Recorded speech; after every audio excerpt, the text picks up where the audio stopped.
Good morning. And we've been doing a lot of classroom material on measuring and how to measure. And now we're going to transition into the shop side or application side of what we're doing in 13 and what you're doing in your class. Now, we got to discuss about some of the tools. And the first tool I'm going to talk about today is the hand file. You will be using this to construct some of your projects. This is a very useful tool. We use it to cut metal, to file metal is what we call it. The hand files come in many different sizes, different shapes. So I'm going to discuss just a few of the sizes, the shapes, the cuts. But I'm also going to talk about some of the do's and don'ts. Now this is your normal file. If you were to go to a hardware store and buy a file, you might see one like this.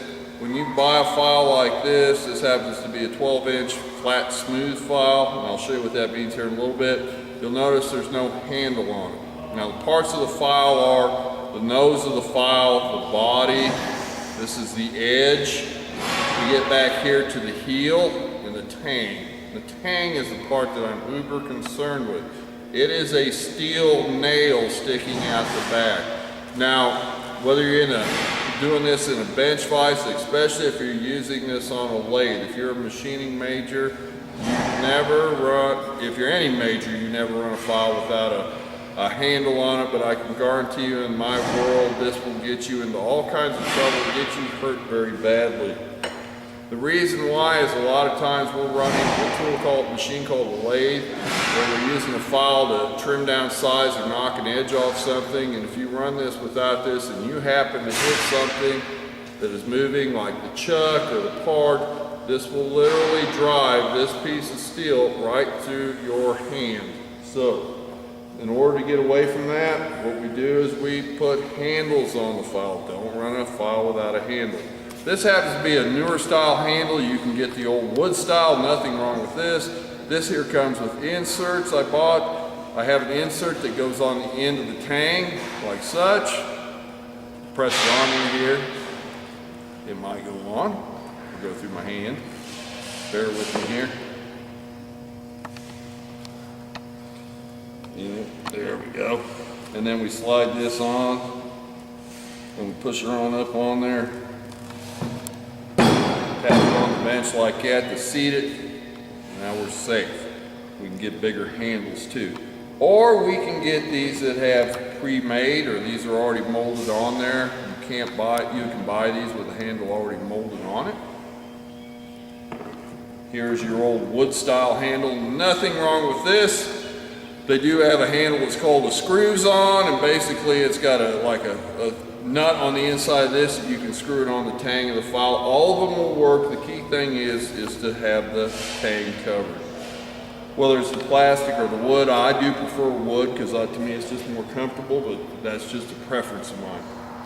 Now let's talk about the cuts. The cut of the file is the teeth. The teeth are going to determine how much material you take off, how fast the material will cut down, how fine the finish is. Now this is a coarse bastard file. It's a double cut, which means the teeth cross each other. If you look, you'll see the teeth look like an X. This is a very coarse file. This will remove a lot of material fast.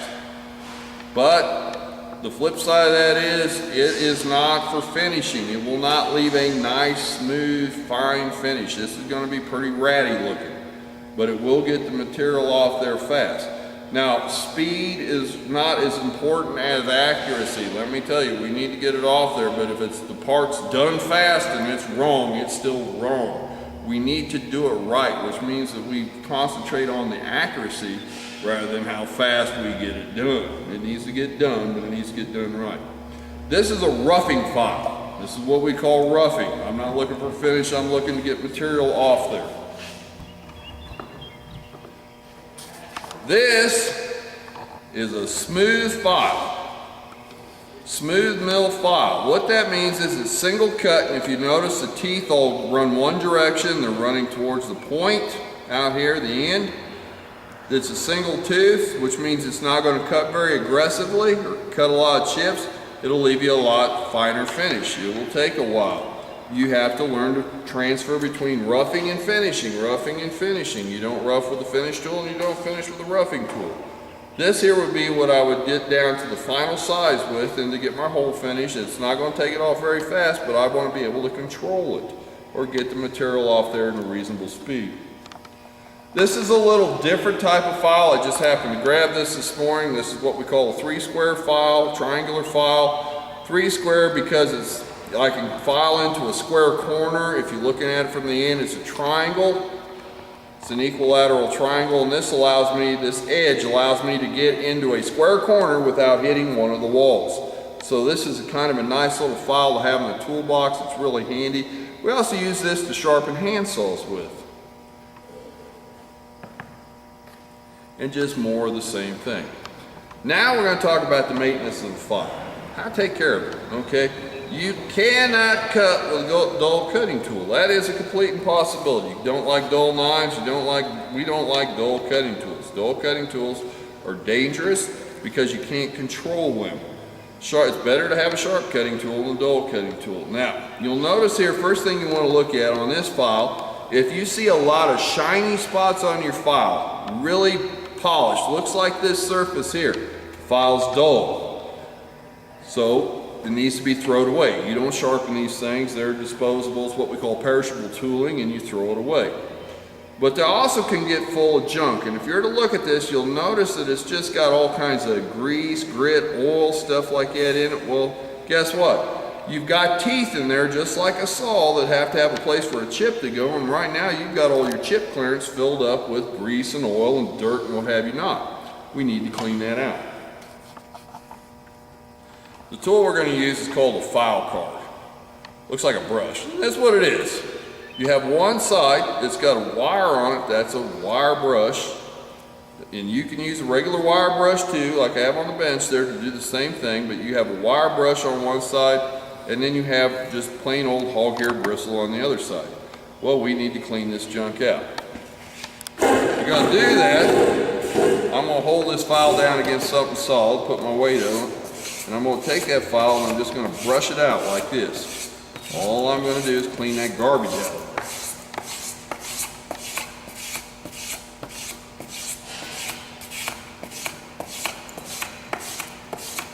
Then I'll take this and I'll brush it on down.